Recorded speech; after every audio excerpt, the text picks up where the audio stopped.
Bom dia, meu nome é Breno Altman e está começando mais uma edição do programa 20 Minutos. No último dia 10 de janeiro, o presidente venezuelano Nicolás Maduro tomou posse em seu terceiro mandato à frente do país, que irá de 2025 a 2031. A oposição de extrema-direita, comandada por Maria Corina Machado, recusando-se a reconhecer o resultado eleitoral avalizado pela Corte Suprema, prometia mobilizar suas bases e dar posse a Edmundo González, principal candidato antichavista em 28 de julho. No entanto, mesmo contando com o apoio de aliados internacionais, o plano oposicionista fracassou. Poucas centenas de pessoas atenderam à convocação de Maria Corina. Ao contrário, foram marchas pró-Maduro que tomaram as ruas. Desde 10 de janeiro, a calma reina no país. O governo passou a se concentrar nos desafios da economia e, claro, no cenário que terá pela frente com o governo do presidente norte-americano Donald Trump. Para entendermos melhor essa situação, uma voz indispensável precisa ser ouvida, a do presidente Nicolás Maduro, nosso convidado de hoje, na primeira entrevista presencial do programa 20 Minutos, diretamente de Caracas. Fiquem conosco, já vamos começar.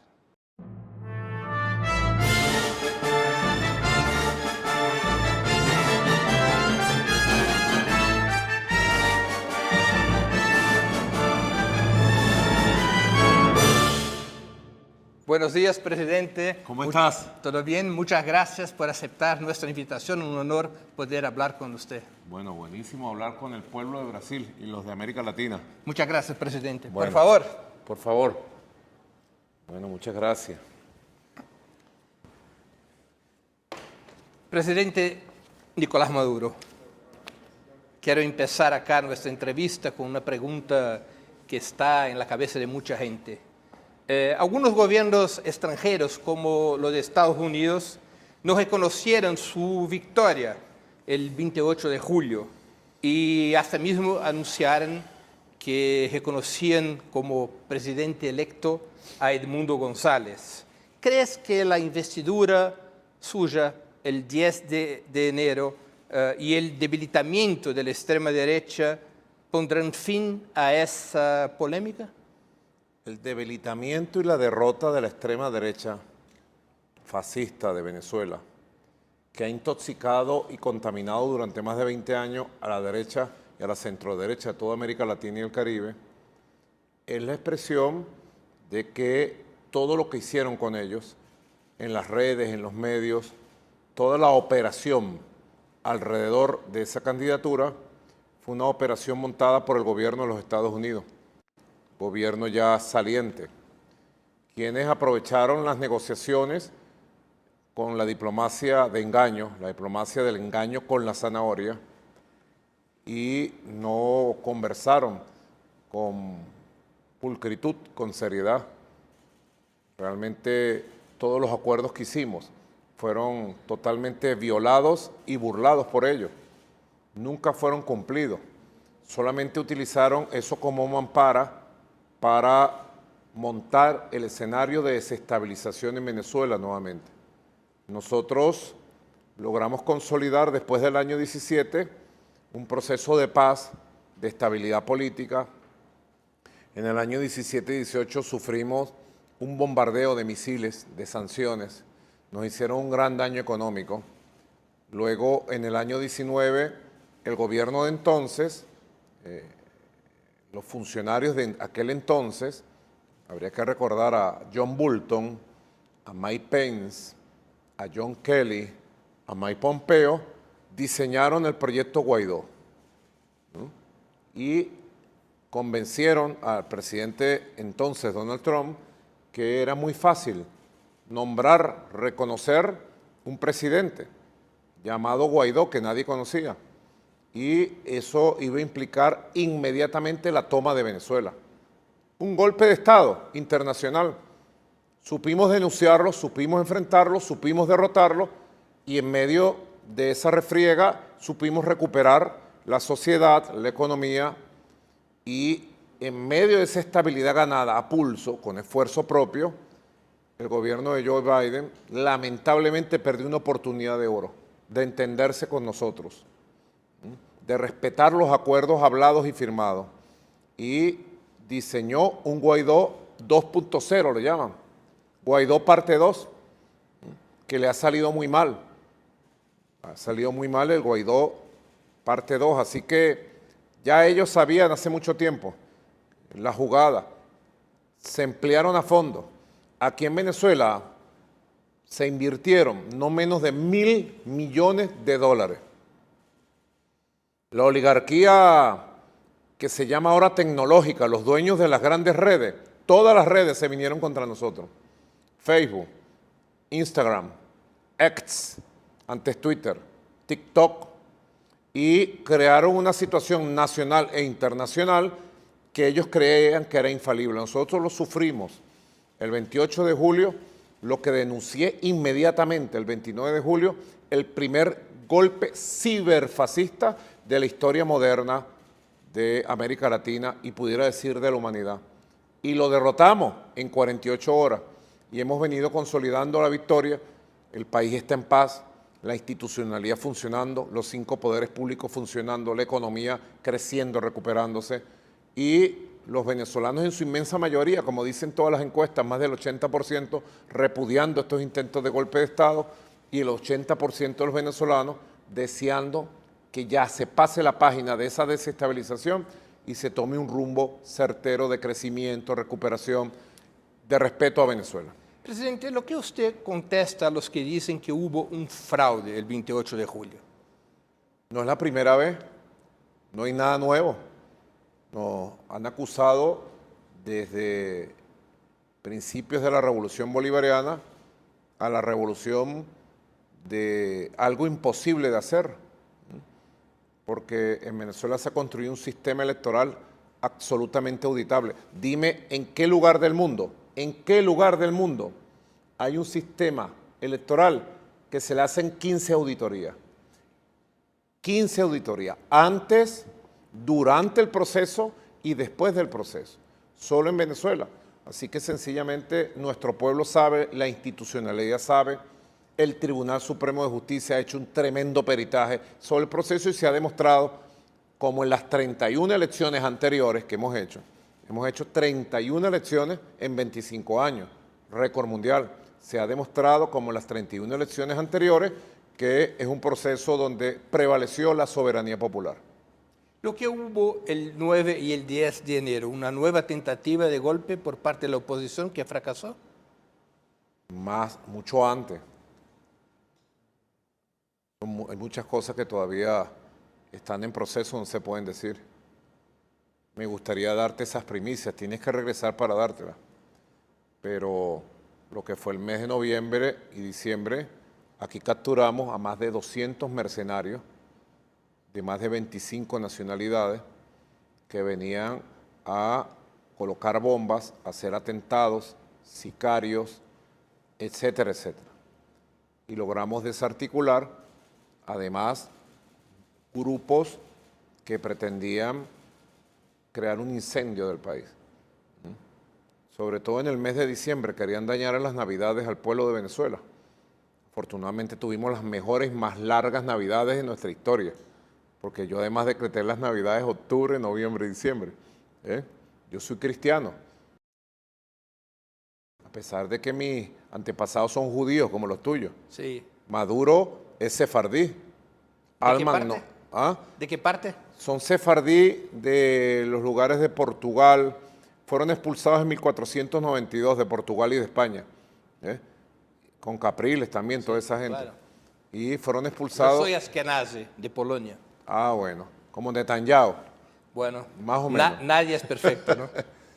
Entonces, nosotros en el transcurso de diciembre desarticulamos todas las tentativas violentas.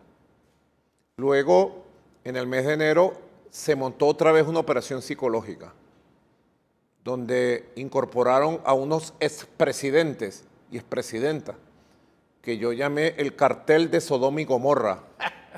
porque ahí había de todo, pederastas, corruptos, terroristas, bandidos, ladrones. Todos esos expresidentes, todos del cartel de Sodoma y Gomorra, todos han estado comprometidos en graves delitos dentro de sus países. El que menos, Andrés Pastrana, pederasta de la banda de Epstein, que ha capturado, que murió en las cárceles de Estados Unidos. Y pretendieron con ellos y algunos gobiernos, como el cobarde gobierno de Panamá, que va a entregar el canal de Panamá, porque son unos cobardes los gobernantes de Panamá, desde allá lanzaron: Venezuela se va a conmover, Venezuela se va a incendiar. Crearon todas unas condiciones de guerra psicológica para afectar al pueblo de Venezuela. Pero el pueblo de Venezuela no le entra ni coquito, decimos aquí. No sé si eso tiene traducción al portugués. No le entra ni coquito. Em português se diz aqui não entra nem mosquito. Ni mosquito, aquí es coquito. Y el pueblo de Venezuela se mantuvo tranquilo, lleno de fe. La cabeza visible del fascismo extremista, la criminal que en Venezuela llaman la Sayona, ¿no?, por una leyenda terrible, una leyenda del llano venezolano, la Sayona, creyéndose y sobreestimándose, ¿no?, en su liderazgo y además pidiendo plata al norte, convocó a grandes marchas, sumados en todo el país. Ya se sabe, no superaron 6.000 personas. En la concentración principal en Caracas quizás tuvieron unas 800 personas. Yo di la orden de protegerlos. Los protegió la Guardia Nacional, los protegió la Policía Nacional. Es público y notorio la protección que se les dio. Y hicieron su actividad. A nivel internacional la tomaron como un fracaso, a nivel nacional también. El grupo de opositores extremistas que lo apoyan sintió como un fracaso total, porque ellos pretendían el 9 manchar desde el 9 la toma de posesión. Y tenían una carta bajo la manga, un autosecuestro, una autodesaparición de esta señora Machado, llamada la Sayona en Venezuela, la Sayona fascista criminal. Fascista es una mujer que está a la derecha de Bolsonaro, pues. Más gente, hay mucho decir, ¿verdad? O de los hijos de Bolsonaro, que son peor que Bolsonaro. Es verdad. Entonces, afortunadamente, la Policía Nacional cumplió las órdenes de protección de la marcha, cumplió las órdenes de protección de esta persona y la llevó totalmente escoltada y protegida hasta su casa, y logramos disipar lo que fue una campaña, Brennan, impresionante, como a las 3:30 de la tarde de ese día. Ya era evidente el fracaso de ellos y la victoria inmensa nuestra. Nosotros logramos movilizar más de 2,5 millones de personas, las calles de Caracas, de la Gran Caracas y de todas las ciudades del país, de gente apoyando, bueno, la paz, la tranquilidad del país. Bueno, de repente comienzan a salir en los portales La Voz de América, Reuters, AP, AFP, capturada y desaparecida la señora Machado. Noticias. Y a los 5 minutos, Brennan, salieron no menos de 50 mensajes. El presidente de Panamá, el canciller de Panamá, el presidente de Costa Rica, el canciller de por allá, el canciller de más acá, el otro, comunicados. Impresionante. Todos escritos por la misma pluma, todos decían lo mismo. Desaparecida, debe aparecer el régimen de Maduro. Y a los 10 minutos salió la verdad. El video donde ella decía que estaba bien, que iba para su casa, que no tenía ningún problema. ¿Y tú crees que los que nos acusaron sacaron comunicados, sacaron Twitter, luego se desmintieron, pidieron disculpas? No, tenían montado una olla, tenían montado un golpe de opinión para manchar el 10 de enero. ¿Tú te imaginas que el autosecuestro ese se hubiera mantenido, se hubiera dado, perdón, y se hubiera mantenido? ¿Qué hubieran dicho allá en el norte, en Europa, por aquí, por allá? Bueno, el criminal paramilitar Álvaro Uribe Vélez, presidente de Colombia, sacó un Twitter llamando a invadir Venezuela con los cascos azules. ¿Ah? Entonces, tú llegas a la conclusión de que tenían emboscadas noviembre, diciembre, no pudieron, se las desenmascaramos, se las neutralizamos y se han debilitado al extremo y ni siquiera una maldad perversa como un autosecuestro pudieron hacer gracias a los cuerpos de inteligencia y protección de Venezuela. Y Venezuela, el 10 de enero, se juramentó, como nunca antes yo lo había visto, una juramentación de gente en las calles. La banda presidencial que se usa, con el tricolor nacional y las 8 estrellas, bueno, no sé, la gente en sus casas hizo bandas, cosió bandas. De una de esas bandas presidenciales, un grupo de mujeres de los barrios de Caracas, de los barrios populares, me regaló la banda que yo estoy usando ahora. Así que fue un acto maravilloso. Yo digo, fue un día bendecido. Yo que soy un hombre cristiano, un hombre que me encomiendo a nuestro Señor Jesucristo siempre, que creo profundamente en las fuerzas de Dios, digo que fue un día bendito, fue un día de Dios, que arranca un periodo presidencial que va a ser de bendiciones y prosperidad para Venezuela. Presidente, el gobierno de Lula, el gobierno del presidente Lula en ¿Tú Brasil... me aceptas un café? Sí, cómo no. Y agüita, por favor. El gobierno del presidente Lula de Brasil, mi país, tampoco reconoció su victoria el 28 de julio, pero envió una representación diplomática a su toma de posesión. ¿Cree que la crisis con Brasil se podrá superar en el corto plazo? Con Brasil no ha habido crisis. No hay crisis ni habrá crisis. Sencillamente hay diferencias entre las cancillerías, diferencias con asesores allá, aquí, y bueno, la obligación del presidente Lula y del presidente Nicolás Maduro es entendernos por nuestros países y pasar la página, ver el nuevo escenario que tiene la geopolítica mundial, la situación de nuestra América y priorizar las relaciones entre Brasil y Venezuela, relaciones pacíficas de cooperación, de hermandad, de avance económica.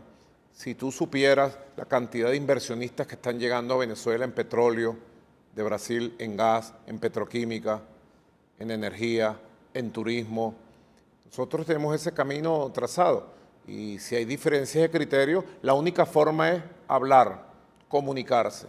Nuestro canciller tiene comunicación fluida, permanente con el canciller Mauro y la única forma, el único camino, nosotros estamos destinados es a entendernos por América Latina, por el Caribe, por la paz y por el desarrollo de nuestros países.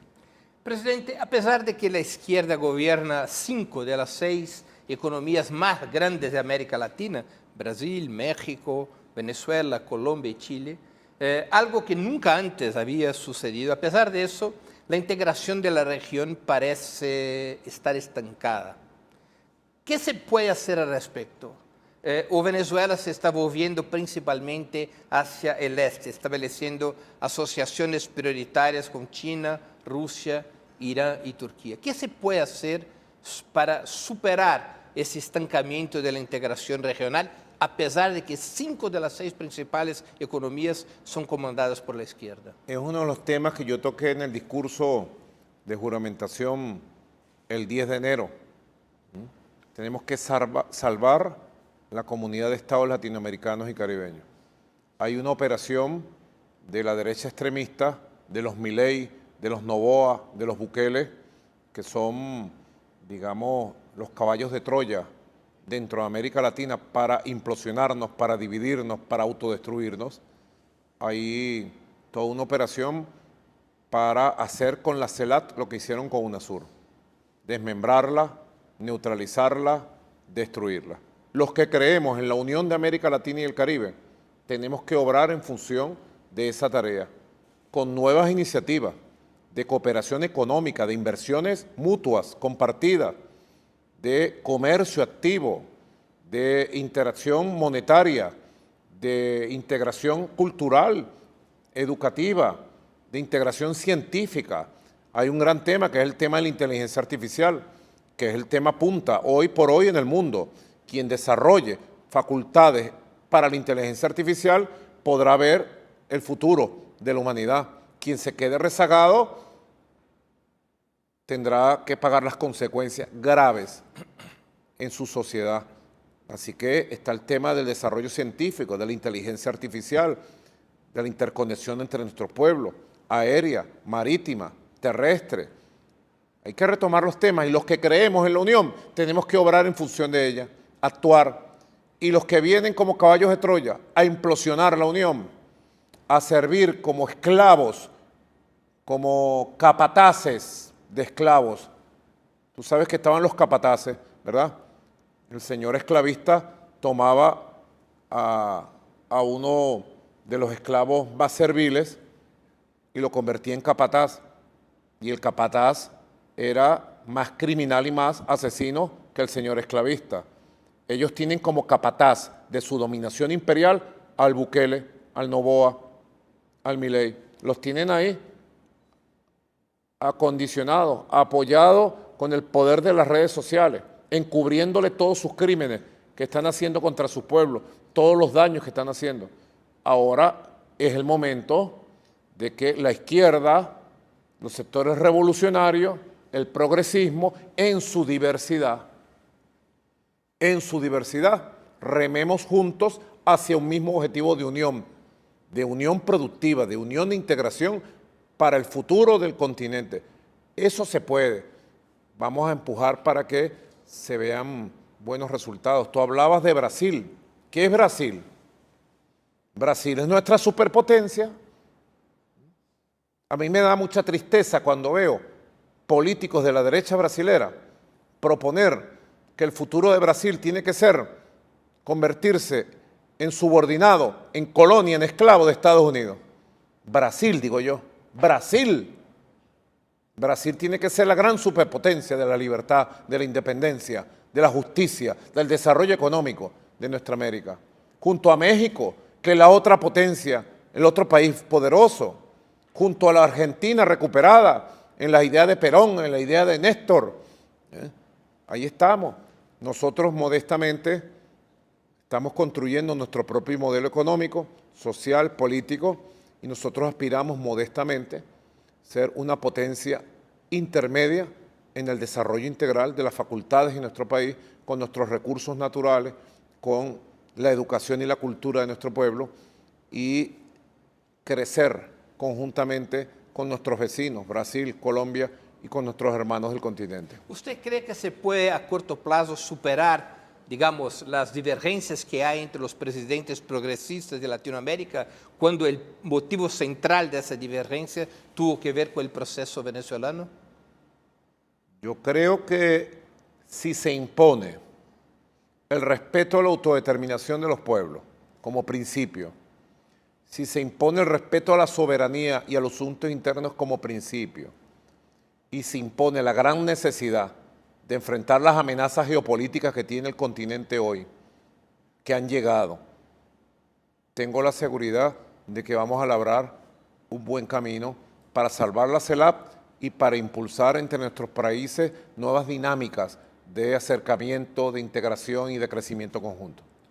¿Cuál es, en su opinión, el papel, el rol que los BRICS pueden jugar hoy día y cómo analiza el veto brasileño a la inclusión de Venezuela en la lista de países asociados? ¿Cree que esa posición de Brasil podría revertirse en junio cuando se realizará la nueva cumbre de la articulación de los BRICS en Río de Janeiro bajo la coordinación del presidente Lula?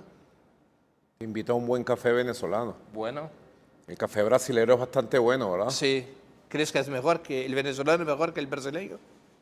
Pruébalo para ver. Vamos a ver. Nosotros hemos diversificado las marcas. Llegó un momento cuando la guerra económica del año 17, 18, 19, 20, que no se conseguía un kilo de café en la calle. ¿De verdad? Tuvimos un desabastecimiento del 80% de productos. Hoy tenemos 600 nuevas marcas de café.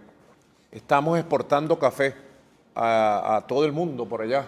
Y el cacao acá también es muy bueno, ¿no? El cacao, tenemos muy buenas noticias que voy a dar recientemente, del rescate de la cepa original del cacao que tuvo Venezuela en los siglos XVIII, XIX. Así que bueno, estamos avanzando en en varias direcciones, la recuperación cuantitativa y cualitativa. Ahora, sobre los BRICS... Sobre los BRICS, los vetos brasileños y la reunión de la cumbre de junio en Río de Janeiro. ¿Cuáles son sus expectativas? Bueno, espero que las cosas caminen, que se despeje el camino en función de que se reconozca lo que ya es una realidad. Venezuela pertenece a los BRICS. Venezuela, es como que dijeran que Venezuela no es Suramérica. Que alguien llegara a decir, Venezuela no es Suramérica. Venezuela no es caribeña. No, Venezuela no es amazónica.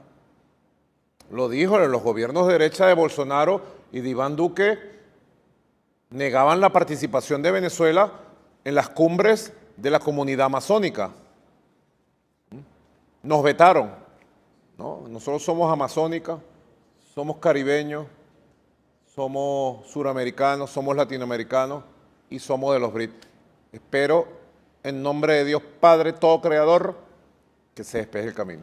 Pero ¿cuál es su evaluación, perdóname por insistir, del veto brasileño en la cumbre de Kazán? ¿Lo que cree que ocurrió, lo que ocurrió bajo su interpretación? Yo creo que hay que pasar la página y ver hacia el futuro y despejar el camino. Porque Venezuela pertenece a los BRICS, como digo yo, de hace 200 años. Si el que pensó y diseñó los BRICS se escribe con B alta de Brasil, ¿verdad? BRICS. Esa B alta que decimos en español es la B de Bolívar. Quien soñó con los BRICS fue Bolívar. ¿Cómo no vamos a ser nosotros los bolivarianos del BRICS? ¿Verdad? Presidente, ¿qué significa para Venezuela el cambio de gobierno en Estados Unidos del demócrata Joe Biden al republicano Donald Trump? ¿Cree que el nuevo presidente repetirá la política agresiva de su primer mandato de 2017 a 2021, cuando llegó incluso a amenazar Venezuela de agresión militar? Tú preguntas, ¿qué significa para Venezuela? Yo te contesto, para Venezuela significa una oportunidad para abrirle las puertas a un nuevo tipo de relación ganar-ganar. Eso significa para nosotros. ¿Y para el mundo?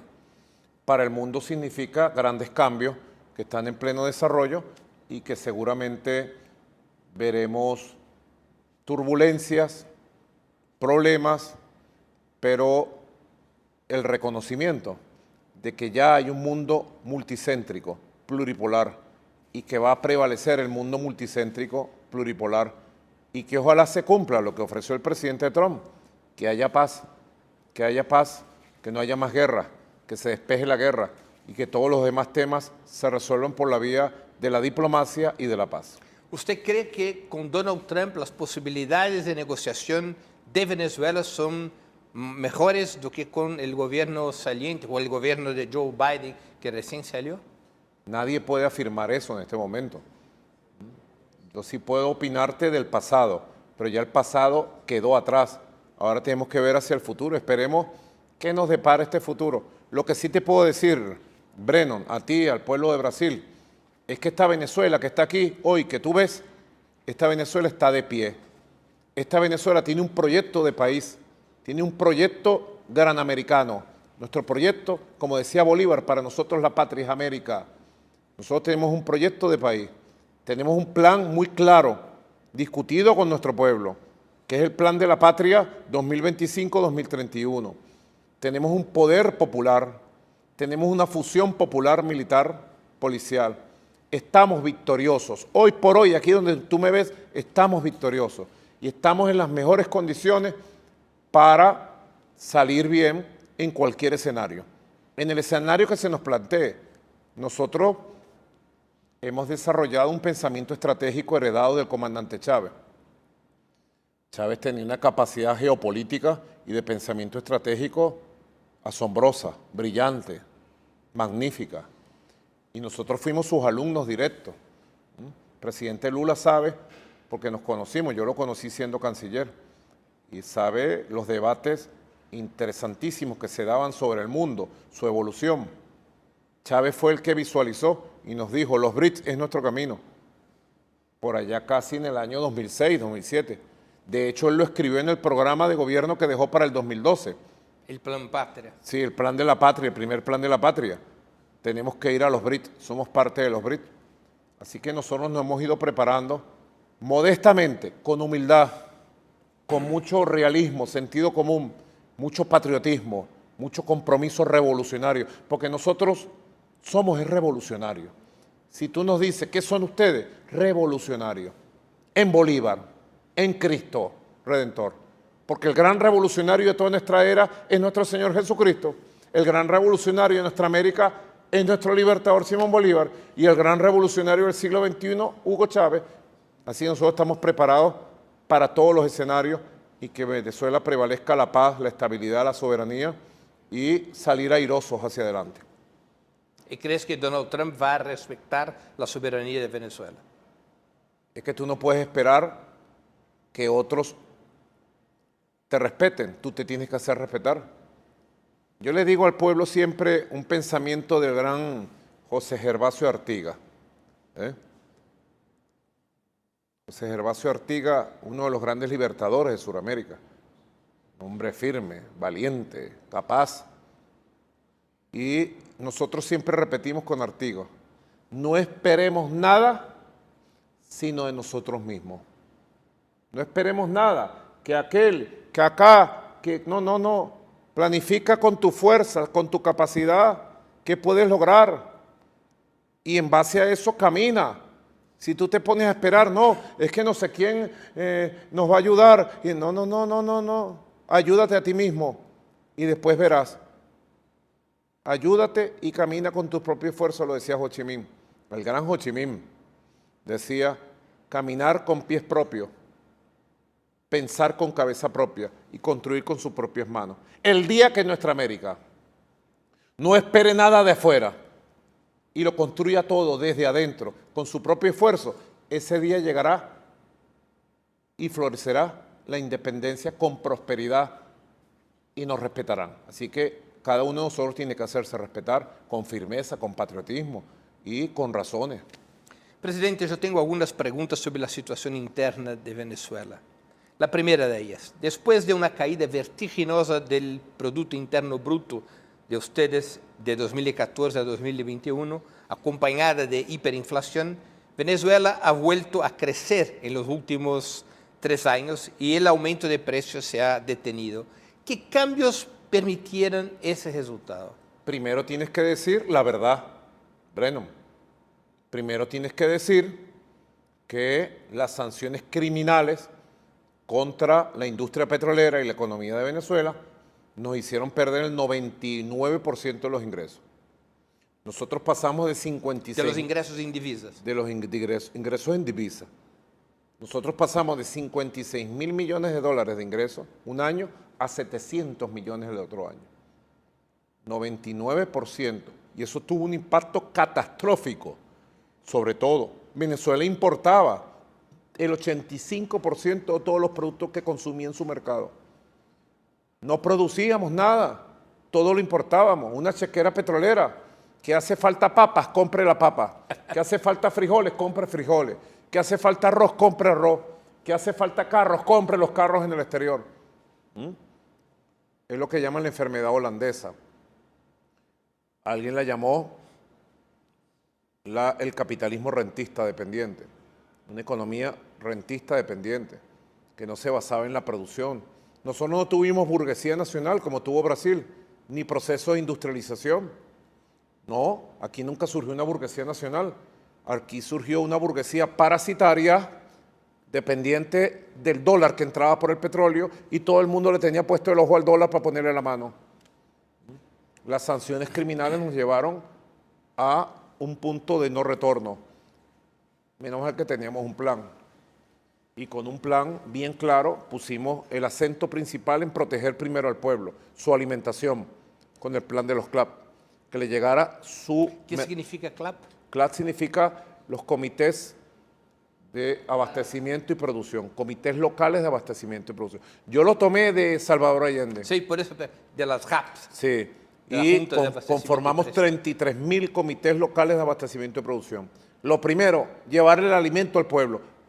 Y parimos, como se dice, un parto y desarrollamos el programa para proteger los alimentos.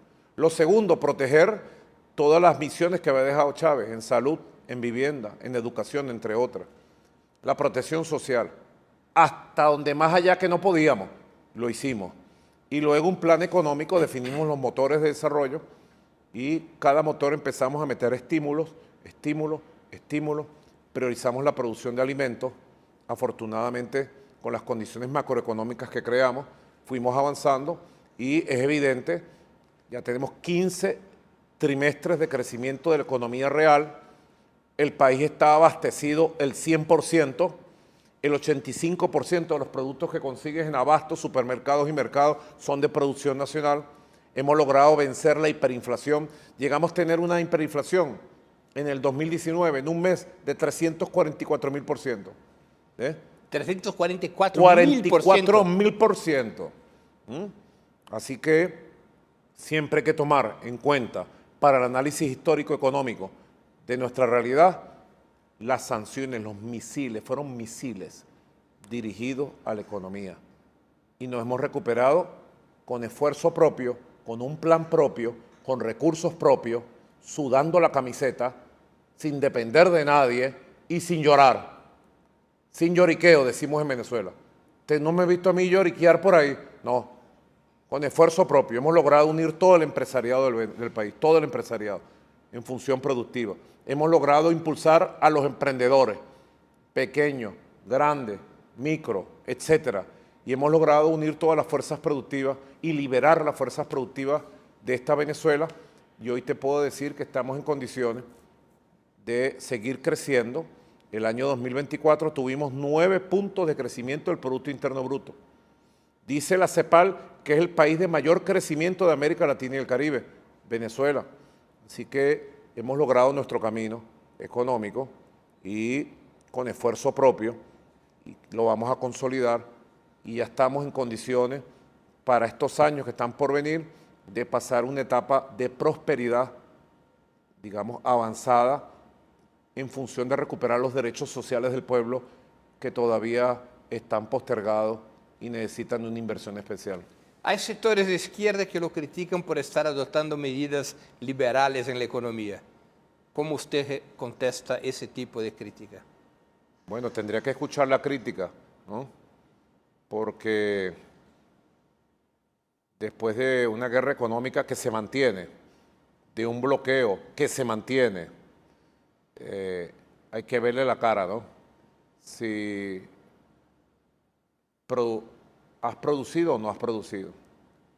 Porque mucha gente lanza críticas, yo las escucho todas, las estudio todas. Y si le encuentro alguna razón, alguna crítica, en la práctica, en la acción se la doy y hago la rectificación. Pero nosotros nos hemos cuidado de construir nuestro propio plan económico. Y te puedo decir con orgullo, como lo dije el 10 de enero cuando juré, el pensamiento económico nuestro de esta etapa es Made in Venezuela, es nuestro. Aquí nosotros no aplicamos políticas ni del Fondo Monetario Internacional ni del Banco Mundial. No tenemos nada que ver con el neoliberalismo, ni fascista de Milei, ni neoliberal al estilo Fondo Monetario. Aquí en Venezuela todo lo que se hace en diálogo nacional, tenemos grandes consensos en materia económica y podemos sentirnos orgullosos de haber construido en medio de la más pavorosa guerra económica que nos han hecho, desde adentro y desde afuera, de sanciones económicas que nos hicieron perder el 99% de los ingresos, hemos construido nuestro propio camino con pensamiento propio. Así que no nos subestimen más. Alguna capacidad hemos tenido. Deberían darnos un premio Nobel de Economía al pueblo de Venezuela. Presidente, su programa económico sigue siendo el de socialismo del siglo XXI, como siempre ha sido la bandera del chavismo, o la apertura, por ejemplo, de zonas económicas especiales, entre otras medidas favorables a la participación del capital privado, representa una nueva concepción del desarrollo venezolano. ¿Puede el capital privado invertir en proyectos industriales y agrícolas como lo desee? El proyecto nuestro de sociedad es el del socialismo para el siglo XXI. Quiere decir que lo estamos construyendo. No hay un manual. Dime, ¿quién tiene un manual? Que por favor me escriba a mis redes sociales. quien tiene un manual para cómo se construye el socialismo. No existe. No existió en el siglo XX. Ignacio Ramonet le preguntó a Fidel, ¿cuál cree usted, comandante, que fue el peor error que usted cometió en su historia? Y él le dijo, el peor error es haber creído que alguien sabía cómo se construía el socialismo. Naguará. Eso fue en el siglo XX. Así que el socialismo está por hacerse, basado en valores, en principios, en una nueva civilización, una nueva modernidad. Nosotros estamos planteando la construcción de una nueva modernidad socialista, basado en los nuevos valores de la solidaridad, de la cooperación, de la desaparición de imperios hegemónicos, del colonialismo y de la construcción de bases económicas poderosas, soberanas de los países, en base a un proyecto que tenemos. Ahora, ese proyecto acepta, busca y necesita la inversión privada. Acepta, busca y necesita la inversión internacional, porque tenemos reglas de juego en la Constitución y en las leyes bien claras. Por ejemplo, para un inversionista estadounidense en petróleo, es más barato y da más ganancia invertir petróleo en Venezuela que invertir en fracking en Estados Unidos. Por ejemplo, un pequeño dato para que lo anoten. Por ejemplo, para un inversionista brasilero, si quieren garantizar el petróleo y el gas que Brasil va a necesitar para los próximos 30 años, es más barato y le da más ganancia invertir en Venezuela. Aquí está todo el petróleo y todo el gas que necesita Brasil. Pequeño ejemplo que te pongo ahí. Así que bienvenido. Las zonas económicas especiales surgieron como parte de un estudio que venimos haciendo hace 15 años. Yo tengo los documentos escritos por el comandante Chávez cuando empezamos esos estudios, estudiando la experiencia del municipio Pudong, en Shanghái. Y luego yo fui a Shenzhen recientemente. Y es muy interesante.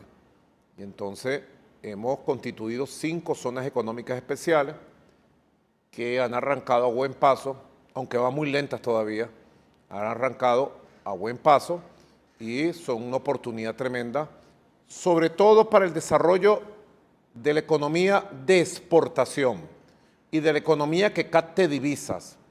Porque nosotros tenemos que liberarnos, y así me he propuesto, liberar al país del petróleo. Que el petróleo se desarrolle, pero que no dependamos del ingreso petrolero, como fue en 120 años, sino que tengamos las fuentes para las divisas y el dinero que necesitamos para el funcionamiento estable de toda la economía, el sistema cambiario, etcétera, y de las inversiones que hacen falta. Tenemos un modelo bien claro y Venezuela necesita, busca y sigue captando importantes inversiones. Yo lo anuncié en el discurso del 10 de enero.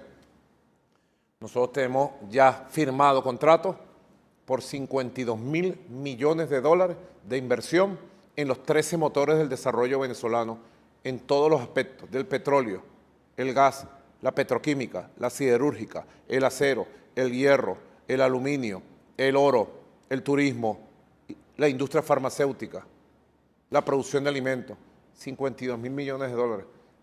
Eso es lo que debe tener un efecto a mediano plazo de generación de nuevas fuentes de riqueza y de prosperidad económica. Así que creo que estamos del lado correcto de la historia, en el camino correcto, construyendo nuestro propio modelo, sin manuales del Fondo Monetario ni imposiciones imperiales. ¿No hay riesgo con esas zonas económicas especiales de que el Estado pierda el control de la economía como ocurre en los países capitalistas tradicionales? El Estado es la Constitución. El Estado es el gobierno gobernando la economía. El Estado es el gobierno con las leyes gobernando la economía. Y las áreas estratégicas están garantizadas por Constitución y ley en manos del Estado. El Estado es captando la riqueza. Entonces, nosotros estamos planteando construir un nuevo Estado, un Estado más democrático, un Estado social, de justicia, de derecho, y un Estado fuerte. Nosotros creemos en un Estado fuerte, pero fuerte por su capacidad para gobernar, para dirigir la sociedad, para garantizar la paz, para garantizar el desarrollo económico y para garantizar la rectoría y el gobierno de la economía con oportunidad para todos los sectores que quieran crecer con sus proyectos. Esos inversionistas internacionales pueden tener la mayoría en esas empresas en las zonas económicas especiales, la mayoría de En las zonas económicas. del control accionario. Sí, claro. Las zonas económicas especiales tienen sus inversiones y le aportan con generación de riqueza, generación de exportaciones, generación de empleo y el pago de los impuestos. Presidente, en sus últimos discursos ha repetido usted que un proyecto fundamental de su gobierno, de su tercer gobierno, es llevar a cabo una reforma constitucional. Sus opositores, adentro y afuera, creen que pondrá fin a la democracia representativa y electoral. Al fin y al cabo, ¿qué se pretende hacer con esa reforma? Ya va, los opositores y la derecha no puede decir que voy a poner fin a la democracia representativa y electoral, porque ellos dicen que no existe. Así que es una contradicción de ellos mismos.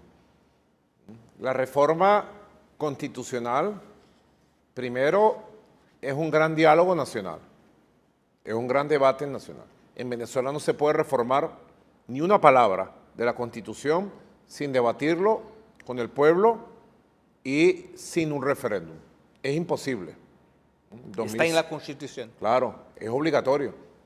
La soberanía del pueblo es intransferible, dice la Constitución nuestra. Y el poder constituyente reside en el pueblo. Así que el pueblo es el que puede hacer y cambiar una Constitución. El Parlamento no puede reformar la Constitución, solamente el pueblo. La puede reformar, pero tiene que hacer un referéndum con la reforma que establezca. Perfecto. Eso es un seguro democrático que establecimos en el 99 por propuesta del comandante Chávez. Yo fui constituyente en el 99. Y así que todo este debate de la reforma se va a dar con el pueblo, buscando consenso de la sociedad, de los grandes cambios que necesita el Estado y la sociedad, la economía. Ya esta Venezuela es otra. La Venezuela del 2025 es una Venezuela muy diferente a la Venezuela del 99, del 2005, del 2015, del 2020 inclusive. Ya esta es la Venezuela rumbo al resto del siglo XXI. Dibujemos el siglo XXI sobre la base de la fuerza que hemos construido. Y yo he planteado tres temas principales. Uno, la ampliación de la democracia verdadera, social, directa, del pueblo. Empoderar a la gente para siempre y superar la democracia de élites, la democracia de minorías, la democracia aérea, la democracia que va en un helicóptero, pero que no camina con la gente, que no siente a la gente. ¿Es una superación de la democracia liberal? Es una superación de la falsa democracia liberal burguesa. Es la construcción de una nueva democracia bolivariana, profundamente popular, de democracia directa, que ya tenemos muchas experiencias. Ya no estamos inventando el agua tibia, ya existe la democracia directa en Venezuela. Lo que vamos a visualizar el Estado, todo el Estado. En segundo lugar, el segundo tema tiene que ver con los valores de la sociedad. Hay un gran debate civilizatorio, ¿verdad? ¿De qué valores va a tener la sociedad hacia adelante? Hay un agotamiento absoluto del modelo civilizatorio de la modernidad occidental. La modernidad occidental se agotó. La posmodernidad, que trató de criticar a la modernidad agotada, se agotó. Y ahora lo que está surgiendo en Occidente es el fascismo, el ultraconservatismo y otra vez las ideas imperiales y coloniales de dominar a la humanidad. ¿Cuál es nuestra idea en el sur global? ¿Cuál es nuestro modelo de sociedad? Nosotros planteamos que el segundo tema sea cuál es el modelo de sociedad que quiere el venezolano, la venezolana, el hombre de a pie, la mujer de a pie. Consultemos, escuchemos y redactemos. Y el tercer nivel, el tercer tema es las bases de la nueva economía, que ya planteé definitivamente una economía diversificada, autosustentable, soberana y productiva, y que plantee las bases que establecen la ruptura de la dependencia de esa economía de la renta petrolera. Ya sobre eso también se ha avanzado, hay grandes consensos en el país y son los tres temas nodales que hemos puesto sobre la materia y que a partir del 15 de febrero arrancamos en la profundidad del pueblo de Venezuela a este debate que va a unificarnos aún más y va a consolidar este clima de paz y estabilidad que tenemos. Presidente, usted habla mucho de la democracia comunal. Lo que sería eso para que los brasileños y brasileñas puedan comprender uno de esos tres ejes de la reforma constitucional? Es la democracia vecinal en el territorio, con la organización que tiene el pueblo. En Venezuela existen 49.000 consejos comunales. Consejo comunal lo organizan los vecinos donde tú vives. Un consejo comunal puede estar formado por 100 familias, 200 familias, 250 familias. Y allí trabajan en el autogobierno y en la atención de los asuntos y problemas que tienen. De esos 49.000 consejos comunales, se han agrupado en circuitos comunales y comunas. ¿Qué es una comuna? Bueno, el agrupamiento de 10, 15, 20 consejos comunales. Nosotros tenemos hoy 5.334 circuitos comunales. ¿Qué está sucediendo ahí? Bueno, que las comunidades se están agrupando y anualmente ahora, a partir de este año, estamos haciendo 4 consultas en la elección general vecinal para que la gente elija los proyectos de su comunidad y el Estado le da el dinero para su construcción. Quiere decir que estamos proponiendo que la nueva democracia tenga su base fundamental en el desarrollo, empoderamiento, participación y decisión permanente de los vecinos, las vecinas, en su consejo comunal, en su comuna y en su circuito comunal. Estamos ampliando, ensanchando la base de la democracia real, que es la democracia ciudadana. Porque ¿qué es la democracia? El poder del pueblo, para el pueblo con el pueblo. La democracia liberal burguesa, ¿ha logrado eso? No. La democracia liberal burguesa lo que ha logrado es un remedo, y ahora más con las redes sociales, porque ¿quién está imponiendo los candidatos presidenciales? ¿Quién impuso a Milei en Argentina? ¿Quién construyó a Milei en Argentina? WhatsApp, TikTok, Instagram, que le llegan a millones, que crean estados de opinión, que manipulan emociones y que ahí lo tienen, por ejemplo, ¿verdad? Un monstruo como Milei, un fascista, un nazi, sionista como Milei, y así por el estilo. Así que al remedio de la falsa democracia burguesa solo se le responde, y al agotamiento del modelo de la falsa modernidad occidental, de la posmodernidad, se le responde con un proyecto propio. Eso es un gran debate civilizatorio que todos los intelectuales, todos los movimientos de izquierda, todas las fuerzas progresistas de la humanidad tenemos que asumir hacia adelante, con propuestas y con demostración práctica de cómo se construye y los resultados que tiene. Pero las elecciones presidenciales van a seguir existiendo, no, así claro, como para el Parlamento. Claro, son derechos constitucionales, irrevocables, irrenunciables, necesarios además. Claro, seguirá existiendo la elección presidencial permanente. Lo que cambia es la estructura del gobierno, que tiene que responder directo a las comunidades. Seguirán existiendo las gobernaciones, las alcaldías, los consejos municipales, los consejos legislativos que hoy existen en Venezuela. Lo que pasa es que en el mundo no lo dicen, que en Venezuela hay una estructura de un Estado democrático. Tenemos 5 poderes. El poder ejecutivo es la presidencia de la República, que es jefe de Estado, jefe de gobierno, comandante en jefe de la Fuerza Armada Nacional Bolivariana. En los estados hay un gobernador, pero tiene un consejo legislativo. En los 335 municipios hay una alcaldía, un alcalde electo por el pueblo y sus consejos municipales.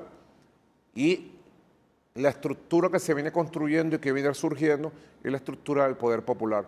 Nosotros apostamos con mucha fuerza a darle cada vez más poder político, económico, social, institucional al poder popular. Presidente, ¿reconoce usted las críticas de sus opositores y de algunas instituciones internacionales de que hay presos políticos en Venezuela? No son críticas. Hay que saber diferenciar críticas a acusaciones. Son acusaciones. Acusaciones. ¿Cómo se puede llamar en Brasil a alguien que intente matar al presidente? ¿Preso político? En Brasil hubo los que intentaron matar al presidente Por eso. Lula. Y todos los que han tratado de matarme a mí, Dios me ha protegido, ha puesto su mano para salvarme. Son presos políticos. Están convictos y confesos. ¿Cómo se puede llamar a los que atacan un cuartel militar con bombas en la madrugada? ¿Cómo se puede llamar a los que destruyen una unidad de salud, una escuela, una universidad? ¿Cómo se pueden llamar a los que intentan derrocar un gobierno constitucional por la vía de la fuerza? ¿Cómo se puede llamar a los que llaman por las redes sociales a matar, a quemar seres humanos? ¿Cómo se puede llamar a los que mataron a 27 personas entre el 29 y 30 de julio a mansalva, a sangre, porque eran chavistas o parecían chavistas?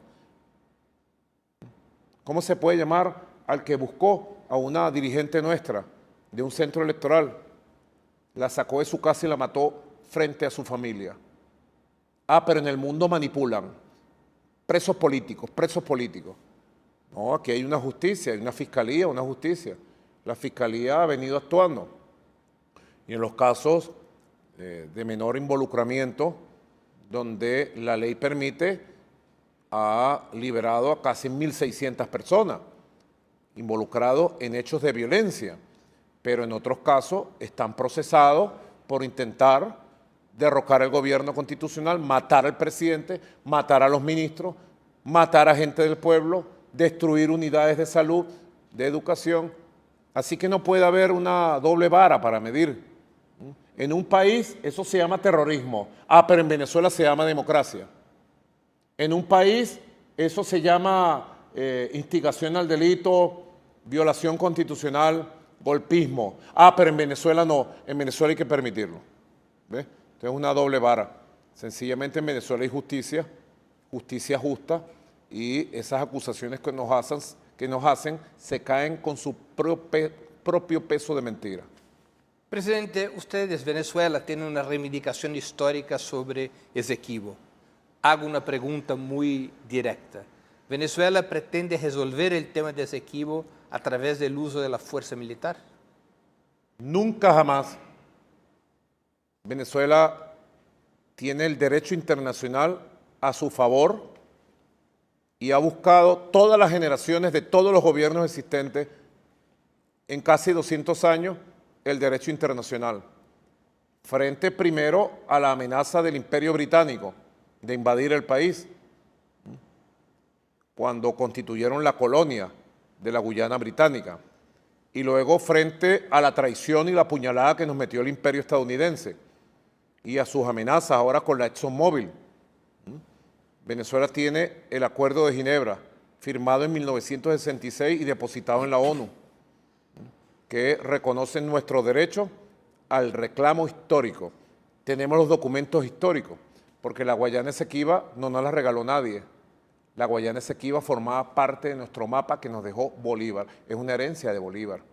Formó parte desde la definición de los límites de la entonces Capitanía General de Venezuela en 1777 por parte del entonces Imperio Español. Y luego, con la liberación de lo que fue Venezuela, la Gran Colombia, recuerda que Bolívar conformó la Gran Colombia, lo que hoy es Venezuela, Colombia, Panamá y Ecuador. Y luego Bolívar fue el libertador del Perú y el fundador de Bolivia. Cuando se hizo el mapa de la Gran Colombia y luego el mapa de Venezuela, cuando se separó la Gran Colombia, están los documentos, el reconocimiento internacional. La Guayana Esequiba fue, es y será de Venezuela. Y la vamos a recuperar, la vamos a recuperar por la vía de la verdad, del derecho internacional, porque nosotros tenemos la razón histórica y esa tierra la heredamos de los libertadores a sangre, sudor y lágrimas. Presidente, ¿es verdad que usted pretende liberar Puerto Rico de la colonización de Estados Unidos con las tropas brasileñas? Eso me han dicho, que tiene esa intención. Bueno, tú eres el comandante.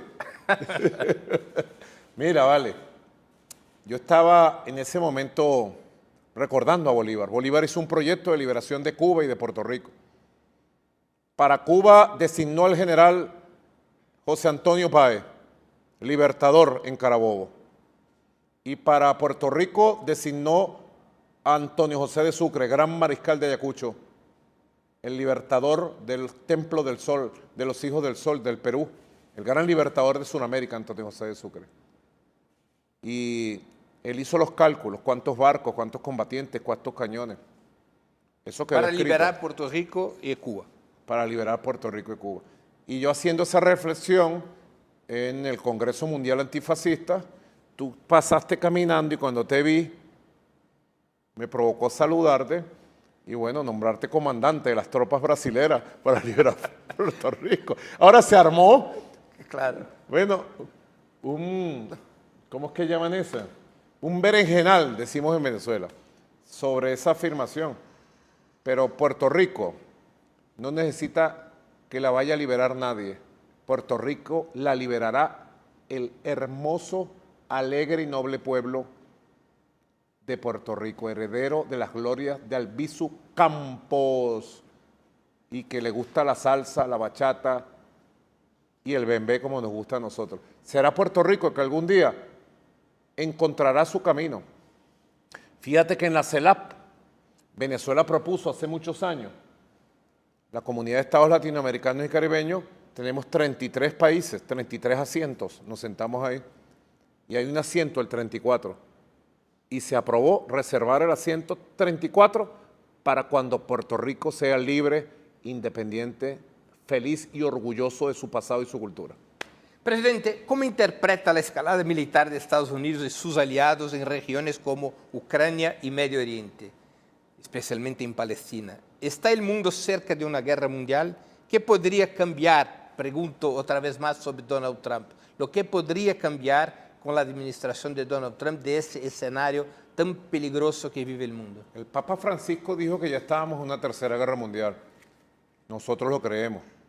El ensayo criminal contra el pueblo palestino en Gaza te dice, ahí se ha ensayado la guerra psicológica, la guerra en las redes, la guerra militar, el exterminio étnico del pueblo palestino, pero el pueblo palestino ha resistido y está victorioso el pueblo palestino. Le destruyeron los edificios, les destruyeron las mezquitas, pero no pudieron destruirle su orgullo de ser palestino y su derecho a pertenecer a esa tierra. Así que nosotros esperamos que este acuerdo de alto el fuego en Gaza sea el preludio de un acuerdo de paz que le reconozca el derecho al pueblo palestino a tener su propio Estado, su independencia y su capital en Jerusalén Este. Y aspiramos a que muy pronto se llegue a un acuerdo de paz en Ucrania y se pueda disipar esta guerra militar. Y seguramente de la guerra militar pasaremos a otra, a la guerra cognitiva, a la guerra comunicacional, a la guerra económica, porque sin lugar a duda las élites de Estados Unidos y de Europa están pretendiendo contener los cambios del mundo, hegemonizar los cambios del mundo, y ya no, eso no es posible. Hay otro mundo, y ningún pueblo va a permitir que lo desaparezcan del mapa o que le nieguen su derecho al futuro. Así que nosotros tenemos una diplomacia que es la diplomacia de paz, y en todas las circunstancias abogamos por la paz. Aquí en Venezuela usted ha promovido una serie de actividades para construir un frente antifascista global.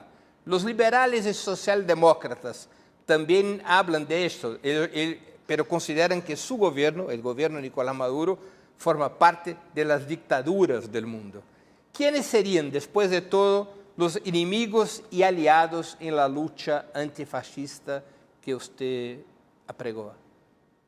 El que crea que en Venezuela hay dictadura, yo lo invito a que venga.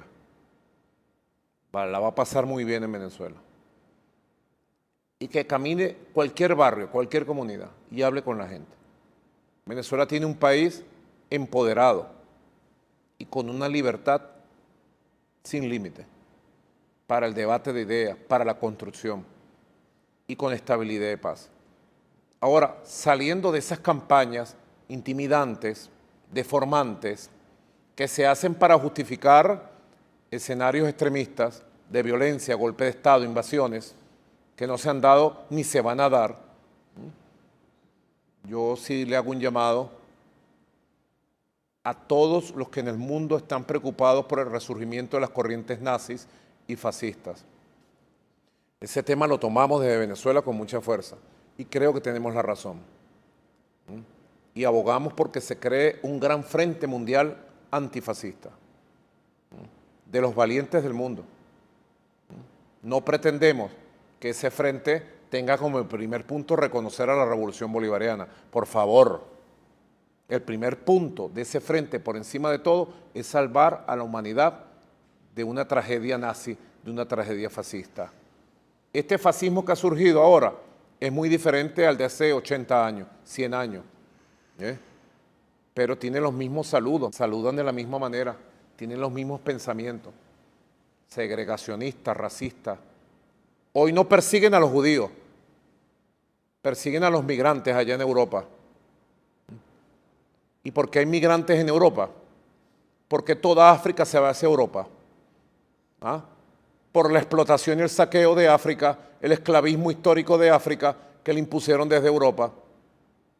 Si tuvieran un poquito de humanidad, como dice el Papa Francisco, sacaran parte de las inmensas ganancias de los multimillonarios y los invirtieran en el desarrollo económico en África. Los únicos que están invirtiendo en África para el desarrollo de ese continente y que ese continente sea el continente de la esperanza son China y Rusia, nada más. Pongo el ejemplo de África y Europa, pero pudiéramos poner el ejemplo de América Latina. Así que creo que ha sido una idea feliz el Congreso Mundial Antifascista, el nacimiento de la Liga Internacional Fascista, que está actuando muy bien, y hemos asumido la consigna de Ho Chi Minh, que es unir a todo el que pueda ser unido contra el fascismo. Vamos a unirnos, más allá de parcelas, de partidos, de diferencias circunstanciales. Vale la pena, con tiempo, unirse contra el fascismo para que no vuelva una tragedia como hace 80 años. Presidente, una última pregunta que estamos concluyendo esa entrevista. Usted sabe que es una curiosidad personal mía esa. Usted sabe que la religión principal en mi país es el fútbol. De repente, Venezuela, que solía ser uno de los rivales más fáciles para nuestro equipo nacional, se convirtió en un hueso duro de roer, llegando incluso a derrotar a Brasil en algunos partidos. ¿Cómo logró el fútbol venezolano una mejora tan rápida? Yo creo que en general es la masificación del deporte que inició el comandante Chávez, y especialmente la masificación del fútbol. Comenzaron a surgir clubes y escuelas de fútbol en todo el país de una manera impresionante. Yo te pongo un ejemplo. Yo cuando tenía 10 años, o sea, en el año 72... Porque acá el gran deporte sigue siendo el béisbol. Está pelo a pelo ahí parejo, ya te voy a contar. Yo cuando tenía 10 años era el año 72, 71, 72. Yo cumplí 10 años en el 72. Yo creo que en el 72, en esa época, el señor Clemente, padre de un amigo mío, Pelusa, que murió recientemente, allí donde yo me crié, era uruguayo. Fue un gran futbolista uruguayo, señor Clemente Ortega. Y él nos llevaba a jugar fútbol en una cancha en los colegios, en los campos del Colegio San Ignacio de Loyola, aquí en Chacao. Ya esas canchas no existen porque ahí pusieron un centro comercial. Y yo era bueno, mediocampista, era bueno, porque ya era alto, corría bastante. ¿Quién era su ídolo en el fútbol? Pelé, Garrincha, los grandes de la época. Los brasileños, principalmente. Claro. El año 70 fue el primer mundial de fútbol, el Mundial de Fútbol de México, que ganó la final 4-1 contra Italia, inolvidable. Fue el primer mundial de fútbol que transmitieron en vivo y directo en Venezuela, en las televisoras blanco y negro. Debe ser por eso que a mí me gustaba el fútbol y yo quería jugar fútbol, pero nada más podía jugar fútbol más o menos serio cuando el señor Clemente nos llevaba ya a Chacao, al San Ignacio de Loyola. Y yo quería jugar fútbol y un día mi papá me dijo, ¿fútbol dónde vas a jugar, Nico? Me dijo, ¿dónde vas a jugar fútbol? Aquí quienes mejor jugaban fútbol eran los... Y no tenía mucho el biotipo de un jugador de fútbol, ¿no? ¿Cuánto tienes de altura? A los 10 años yo creo que medía 1,70. Bueno. Ahora yo mido 1,90. Ahora, lo que te contaba es que no había canchas de fútbol, no era masificado el fútbol. Me dijo, tú vas a jugar béisbol, me dijo. Y me puso a jugar béisbol. Y entonces dejé el fútbol, siempre me gustó mucho el fútbol, pero no había condiciones. Te estoy contando mi experiencia personal. Luego jugué béisbol, llegué a una selección nacional, me ofrecieron un contrato para jugar en Estados Unidos, pero yo me dediqué fue a la revolución, ¿no? A las luchas sociales. Luego el fútbol comenzó a agarrar fuerza masiva después del año 2000. Se masificaron los clubes, las escuelas. Y yo creo que la masificación dio como resultado que surgieran tan buenos jugadores de fútbol como hoy tiene Venezuela. Venezuela le falta apenas un poquito así. Le falta todavía algo para llegar al Mundial de Fútbol. Y le falta un poquito así para un Big Bang y llegar a tener grandes jugadores y algún día competir con las glorias de Argentina y de Brasil. Mira lo que tengo aquí. ¿Sabes qué es esto? No. Míralo. El reloj que me regaló Diego Armando Maradona. ¿Ah? En el cierre de campaña electoral del año 18. Siempre lo llevo porque me da suerte y siento que Maradona está conmigo. Son grandes jugadores. Nosotros nacimos y nos criamos hinchando por Brasil en cada mundial de fútbol, 70, 74, 78, 82, 86. Después llegó Romario, llegó Falcao, Leao, Dirceu es la política. No, había un había un jugador, Dirceu. claro, un Dirceu. ¿Cómo se llamaba el que era médico? Que murió reciente. Sócrates. Era un flaco, espigado. Yo jugaba como Sócrates. Mi estilo era como el de Sócrates. Elegante. Ponía la pelota acá, ponía la pelota para allá. Y si se equivocaban, metía un gol. Así que crecimos siendo admiradores del Brasil. Seguimos siendo muy admiradores de Brasil. Y ahora tenemos fuerza para hinchar por la Vinotinto. Vinotinto, Vinotinto, Vinotinto. Con fe. Presidente, una pregunta que yo quiero que me conteste como admirador de fútbol y no como político. ¿Diego Maradona o Pelé?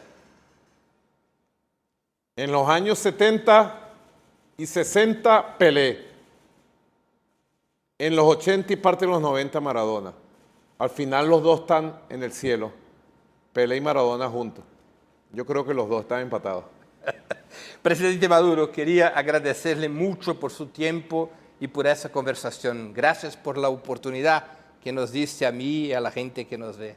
Y quería, antes de que nos despidamos, hacer dos preguntitas que siempre hago a nuestros entrevistados. La primera, ¿qué libro le gustaría sugerir a nuestros espectadores? Y la segunda, ¿qué película o serie recomendarías a quienes nos siguen? Mira, anoche Sile y yo empezamos a ver en Netflix 100 años de soledad. Nada más vimos el primer capítulo, era muy tarde, nos quedamos dormidos. ¿Qué le pareció? Las primeras de Cambios me gustó, pero tengo que esperar. También pudiera recomendar la serie Bolívar en Netflix, hecha por los colombianos. Yo al principio tenía mucho resquemor porque era hecho por Caracol, enemigos de Venezuela. Caracol es un canal colombiano, una televisora colombiana, ¿no? Sí, de la oligarquía colombiana narcotraficante. Y hicieron la serie de Bolívar. Oye, pero quedó buena. También la recomiendo. Y de libros, yo estoy, fíjate, cargo para arriba y para abajo un libro de un colombiano, un hombre conservador, pero creo que es uno de los mejores biógrafos y estudiosos de Bolívar, Indalecio Lévano Aguirre. Aquí está, mira. Este libro, Bolivarismo, lo llamó el Bolivarismo y Monroísmo. Es uno de los primeros libros que se escribió en el siglo pasado, siglo XX, sobre la comparación de la doctrina de Bolívar y de Monroe. Creo que tiene mucha vigencia. Además, hecho por un hombre conservador que llegó a ser canciller de Colombia, de pensamiento conservador, pero cuando la gente se adentra en la vida y las ideas de Bolívar, ya tú ves todo claro. Así que creo que es uno de los libros que le puede dar luz a América Latina y el Caribe y hoy por hoy al mundo sobre los conflictos que se están desarrollando en la geopolítica mundial.